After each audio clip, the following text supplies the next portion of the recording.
Hello everyone, welcome back to my channel. तो आज के एपिसोड में मैं बात करने वाली हूँ स्टाई को लेके, जिसको कि बंगाली में कहा जाता है अंजुनी और हिंदी में शायद इसको अंजनहारी जैसा कुछ कहा जाता है। तो अंजनहारी क्यों हो रहे हैं और क्यों हो रहे हैं वो अलग बात है, वो भी मैं थोड़ा बताऊंगी, पर मैं आपको रेमेडी दूंगी क्योंकि आप मेरी ये पिक्चर देख सकते हो। मुझे कुछ ही दिन पहले अंजनहारी हुआ था और मैंने इसको बिल्कुल घर बैठे मैंने ठीक किया। तो मुझे लगा कि मेरे दर्शकों को भी बताना चाहिए कि आप भी अगर आपको ऐसे घर में ऐसे हो जा रहे तो ये आप घर में इसको बिल्कुल क्योर कर सकते हो। पर मैं फिर भी बताना चाहूँगी कि अगर छोटा मोटा है तो आप मेरे होम रेमेडी पे ऊपर टिके रह सकते हो। अगर आपको लग रहा है कि बहुत ज़्यादा एक्सेस हो चुका है तो आप प्लीज़ एक आई डॉक्टर के पास जा सकते हो। वो आपको एंटीबायोटिक देंगे, ऑइलमेंट देंगे, उससे आपको बहुत ज़्यादा आराम मिलेगा।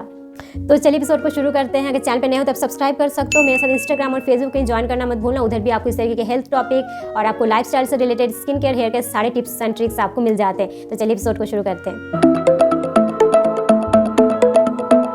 चलो, अंजनहारी का जो होता है तो आपके ऊपर वाले पलकों में या नीचे वाली पलकों में ये आपको हो सकता है। मुझे और मेरे भाई को बचपन में सालों साल से ये होते थे और बहुत ज़्यादा दिक्कत होती थी। तो मुझे ना इसका अप्स एंड डाउन सारे कुछ पता है, कितना ज़्यादा आपको तकलीफ हो सकता है, कहाँ तक वो तकलीफ जा सकता है। तो चलिए थोड़ा सा इन्फॉर्मेशन मैं आपको दे देती हूँ कि ये स्टाई या अंजनहारी क्या होता है। बेसिकली ये एक फंगस या बैक्टीरियल इन्फेक्शन होता है आपके आई कुछ जो आपकी पलकें होती है, जो आई लैश होते हैं, ऊपर में भी हो सकते हैं, नीचे में भी हो सकते हैं। पर ऐसा अगर हो जाए, अगर आपको पहली बार हो जाए तो ऐसा बिल्कुल मत सोचना कि इसमें आपके आंखों में कोई बड़ा सा नुकसान या कोई क्षति पहुंच जाएगी, कोई विजन में कोई क्षति पहुंच जाएगी कि देखना मुश्किल हो जाएगा। ऐसा कुछ नहीं होगा। इसका जो सेल्फ लाइफ है ये कुछ 7 से लेकर 10 दिनों के अंदर अंदर ये अपने आप भी ठीक हो सकता है। पर कई बार आपको डॉक्टर के पास जाना पड़ भी सकता है। पर मैं जो रेमेडी आपको देने वाली हूँ इसके बाद मुझे नहीं लगता कि छोटे मोटे चीज़ों में आपको डॉक्टर के पास जाना ज़रूरी है, क्योंकि मैंने भी इसको, मुझे ऐसे हफ्ते भर पहले मुझे अचानक से हो गया था। तो मेरा चेहरा फूल गया था, मेरी आंखें फूल गई थी पर नेक्स्ट डे तक मेरे आंखों की हालत थोड़ी ख़राब हो चुकी थी। अब मैं आपको कुछ यहाँ फोटो दिखा रही हूँ।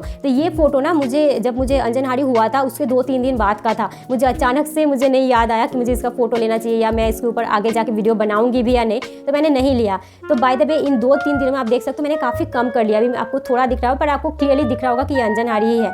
तो मैंने क्या क्या रेमेडी करके कम किया है और अभी आप देख सकते हो कुछ मैं अभी 10-12 दिन बाद मैं ये शूट कर रही हूँ। अभी बिल्कुल मुझे इस आई में हुआ था, ऑलमोस्ट खत्म हो चुका है, मुझे थोड़ा सा बस इचिंग है।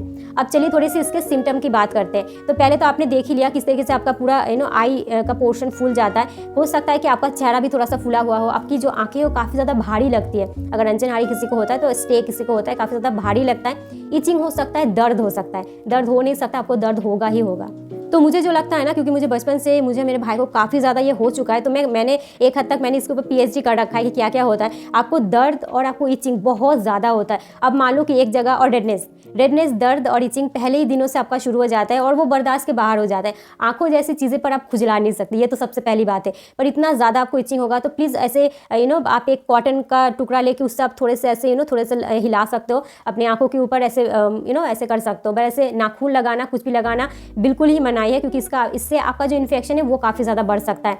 जो आपकी अंजनहारी होती है इसमें पस भी होता है, कई बार इसमें ब्लड भी आते हैं। क्योंकि मैंने बोला कि मुझे बचपन से इसका मैंने PhD कर रखा है, तो मुझे मेरे भाई को ना जो होता था काफ़ी बड़े हो जाते थे हमारे जो आंखों में। मुझे जितना होता था वो बहुत ज़्यादा होता था, पर मैं बता दूं मेरे भाई को जो होता था वो मुझसे भी बड़ा होता था। हम सुबह उठते थे ना तो वो जो एक जो रैसेस बन जाती थी उसमें से जो पस निकलता था उससे हमारी पलकें इस तरीके से ना बिल्कुल चिपक जाती थी।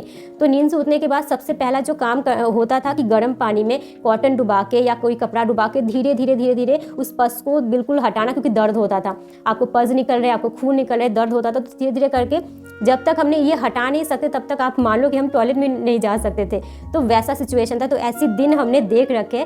और बाय द वे मुझे अभी काफ़ी साल, मुझे वो बचपन में हुआ था और काफ़ी साल मुझे बचपन में होता रहता था, और उतने सालों बाद मुझे अभी जाके ये पहली बार हुआ है, मतलब सेकंड टाइम में पहली बार हुआ है। और इस बार का जो मुझे था ना, मैंने पहले ही दिन से ट्रीटमेंट शुरू कर दिया था, तो वो बढ़ा नहीं मुझे, ना ही तो उसमें पज हुआ, ना ही तो देखो अपने इधर आपको कुछ भी ऐसे ब्रस्ट आउट के ऐसे कुछ इधर कुछ भी ऐसा कुछ भी फोड़ फुंसी का आपको निशानी दिख रहे होंगे, पर उस वक्त हो जाते थे। तो इसमें से आपको ब्लड भी निकलते हैं, आपको पस भी निकलते हैं। अंजनहारी से आपको आंखों में कोई भी ऐसे लॉन्ग टर्म के लिए कोई दिक्कत नहीं होता है। ऐसे यूजुअली कुछ केसेस में हो सकते हैं, पर वो एक्सेप्शन है। आपको 100 में 1 केसेस में ऐसे कुछ हो सकते हैं, पर नॉर्मली नहीं होते। तो चलिए अब डायरेक्टली चलते हैं, मैं रेमेडी क्या करती हूँ। तो मैंने रेमेडी का जो एक तो मैंने पहले ही बोला कि मुझे पता नहीं था कि मैं इसको कर दिखाने वाली हूँ, तो मैंने इस तरीके से ना वीडियो मैंने उतना अच्छी तरीके से नहीं लिखा है, पर मैं सारा कुछ आपको बता दूंगा। छोटे छोटे मैंने क्लिप्स ले रखे जो कि मैं आपको दिखा दूंगी। पहला रेमेडी जो कि रामबाण रेमेडी है, इसका 2 मैं रामबाण रेमेडी आपको दूंगी और दोनों इक्वली इफेक्टिव है। पहला है आपके बासी मुंह का लार यानी कि बासी सलाइवा। सुबह उठे, आपको बिना पानी पिए जो बासी मुंह का, जो आपको बिल्कुल हिंदी में बोल दूँ, काफ़ी लोगों को समझ नहीं आ रहा होगा, लार या सलाइवा क्या है, जो कि आपके मुंह का थूक होता है, उसको आप अपने हाथों में लेना। हाथ अच्छी तरीके से पहले तो साफ़ कर लेना, बिल्कुल साबुन से धो के अच्छी तरीके से साफ़ कर लेना। उसको काजल की तरह, मैं अपनी आँखों में नहीं छू सकती क्योंकि मेरे हाथों में काफ़ी सारे गंदे चीज़ों को मैंने छू रखा है, तो बिल्कुल काजल की तरह आप ऐसे लगाओ। जैसे कि मुझे ऊपर हुआ था तो मैंने ऊपर ऊपर लगाया, थोड़ा सा अंदर भी मैंने डाला, तो दोनों आँखों में। बाय द वे, ये अगर जो बासी सलाइवा का जो ट्रीटमेंट है ये हर एक इंसान कर सकता है। आँखों की एलर्जी वगैरह के लिए, अगर आपकी आँखों में चश्मा है तो ये मैं चश्मे के लिए अभी कुछ सालों से मैं कर रही हूँ। मुझे थोड़ा थोड़ा ही इसका फ़ायदा मिला है, पर अभी तक मैं ऐसा नहीं कह सकती कि मेरा चश्मा बिल्कुल निकल चुका है। तो पहला रामबाण इसका जो रेमेडी है कि आपको बासी सलाइवा या बासी लार को लेके अपनी आँखों में लगाने, उस फोड़ा के ऊपर लगाने के बाद एटलीस्ट उसको 20 मिनट तक रख दो। उसके बाद आप इसको पानी से धोना, ठीक है। पर आपके मन में सवाल आ सकता है कि हमें तो बिल्कुल पस भर चुके हैं, उसके ऊपर से हम सलाइवा कैसे लगाए। तो मैं कह रही हूँ कि सुबह उठो, मुंह में पानी मत भरो, गर्म पानी करो, गर्म पानी में कॉटन को डुबाओ, उससे अपनी आंखों को हल्की हल्की साफ कर लो। बिल्कुल दर्द नहीं देना है, बिल्कुल ऐसे जैसे हम बच्चों को ऐसे जैसे पकड़ते हैं वैसे करके साफ कर लो। फिर आपको सलाइवा को लेके लगाना है, लेकिन बिना पानी पिए। पानी पीने के बाद वो सलाइवा आपको उतना ज़्यादा इफेक्टिव नहीं रह जाता है। तो एक तो सलाइवा को लगाओ 20 से आधा घंटा, अगर हो सके तो रखो उसको आंखों में, फिर जाके आप पानी से उसको धो सकते हो।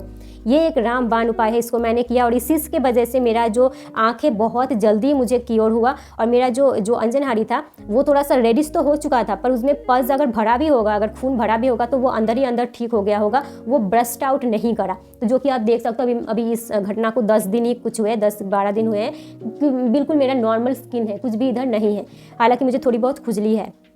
चलिए नेक्स्ट, ये भी रामबाण उपाय। इससे आपको तो एक तो ये आपका रेमेडी है, दूसरा ये आपका बहुत ही आपको एक आराम देता है। अगर आपको अंजनहारी होता है तो आपको पता है आपकी आंखें बिल्कुल सूज जाती हैं, आपकी आंखें भारी हो जाती है, दर्द होता है, खुजली होता है, और आप इसमें से कोई भी चीज़ कर नहीं सकते। आपको दर्द हो रहा है आप हाथ नहीं लगा सकते, खुजली हो रहा है आप खुजला नहीं सकते।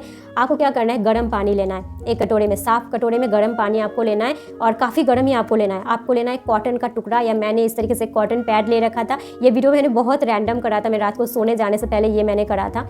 और फिर इसको ना आपको डिप करके थोड़ा सा स्क्विच कर लो, पानी को एक्स्ट्रा पानी निचोड़ दो। इसको आपको इस तरीके से भाप लेना है, इसका जो गर्माहट है लेना है, क्या कहते हैं उसको, सेक कहते हैं। तो इसका आपको शेक लेना है इस तरीके से ना, आपको पकड़ के आप थोड़ी देर इसको रखो जब तक वो गर्माहट रहे। जितनी गर्म आप ले सकते हो उतना गर्म आप लो। इससे कई सारी चीज़ें इकट्ठा होता है। एक तो ये जो आप हॉट कॉम्प्रेस कर रहे हो अपनी आंखों में, इससे आपका जो ब्लड सर्कुलेशन है वो सही पड़ता है। जब भी आपके किसी अंग में बीमारी हो ना, तो कुछ ना कुछ स्थिति में ब्लड सर्कुलेशन उतनी अच्छी तरीके से नहीं हो पाता है। गर्माहट अगर आप उस जगह पे देते हो तो वो ब्लड सर्कुलेशन को ठीक करता है। इससे भी कई हद तक आपको आपकी जो बीमारी है उससे राहत मिलता है।